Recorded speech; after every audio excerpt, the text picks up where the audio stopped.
failing cities isn't only right, it also makes good economic sense. But what we told you in extension is that a government in crisis has the only incentive to ensure that the city doesn't just fall apart at its knees during their term. They have no incentive to actually improve people's lives to any significant extent. We think that the economic market is the only thing that can see through this failed political system, and that's why we're very happy to stand by it as the solution for these problems. We're going to look at three things in summary. The first thing that I'm going to look at is the bulk of the extension that we just heard from closing opposition about why cities go bankrupt.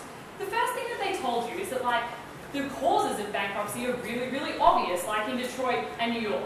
The first thing that we would say is that if the solutions to bankruptcy and the causes are so plainly obvious, why is it the case that Detroit has not followed a similarly effective, by their characterization, path out of bankruptcy that New York did? We don't think that this bench ever actually gave you an answer of what they would do in Detroit or how their characterization of the status quo would actually fix it. The next thing we would do is actually just contest their characterization of New York's bankruptcy actually being particularly effective. We think that there are two important things to note about that, or actually three. The first is that we would posit that New York's growth out of that period of time was slower than would have occurred under our proposal. The second thing is that a lot of the policies that were enacted were actually really bad, like the fact that they imprisoned a vast majority of their population in order to solve a lot of the economic and social problems that they faced during that time period. And this is actually a really good example of what Chris and I were telling you in extension.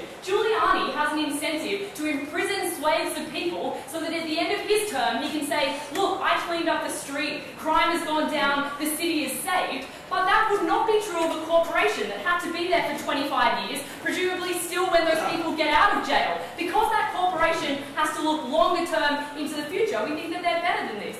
The third thing that I want to say about why New York is a bit of a furphy in this debate is that given they are the largest financial capital city in the world, we think that it is uniquely placed to ensure that investment does not fly out of that city, and it is not true of any other country or any other city in the world that they would be so able to deal with bankruptcy in that way if we were to accept that that is the way that they should deal with bankruptcy. The final thing that they told you in extension was this bizarre point that local corporations have an incentive to send their cities bankrupt so that they can then purchase them. Let's look at why that doesn't make sense.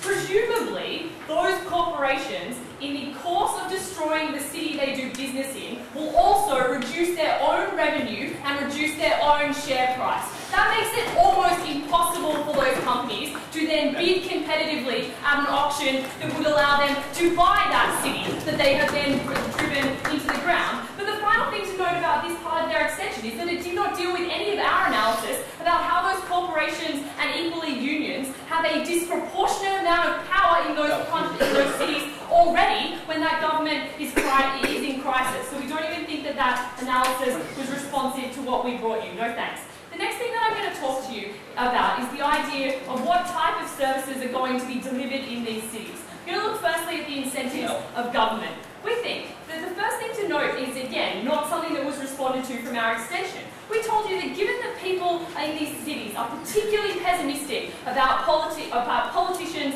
and they are already disengaged from politics for all of the reasons that Chris told you about the systemic failures of this political system, we don't think that the type of technocratic arguments for the benefits in the long term that OO wanted to talk to you about are able to be made in that context because they will not be believed, and we don't think that the electorate is amenable to that because of that pessimism. I'll take you in a moment, Asher. The second thing that we told you about incentives of government is that politics in a time of crisis become disproportionately divisive. These guys gave you, no thanks closing, the analysis of the blame shifting that we think would occur. Jody and Asher told you that it's state problems. The closing told you that they would have to negotiate with the national government. We think that all of that blame shifting means that it is very, very possible for the actual city governments to not take on any of the reforms that they need in order to drag their city out of the hole that they've already driven it into. Asher. If I'm upset that myself and my neighbourhood of net beneficiaries no longer have access to adequate free schooling, is my only option to move away or show why? Okay, so I have two responses to that. Firstly, we gave you reasons as to to why we think that there would still be free and good quality schooling, because a corporation is going to be there and needs to see the return of their investment at the end of that generation's schooling. We think that that incentive operates more on corporations than it does on government. So the final thing that I want to tell you on the incentives of government is that we told you that institutional influence in these governments in crisis is very, very destructive, and it's also the situation in which it is most pernicious, because these governments can't run on their record and they are politically desperate. We think that that means that they go to these politically well-connected networks that don't use money but use some sort of loyalty to leverage the support of the electorate. We think that that leads to things like teachers' unions becoming disproportionately powerful in a way that doesn't assist the reform of the education system but actually hampers it. Let's look secondly then, no thank you, at the incentives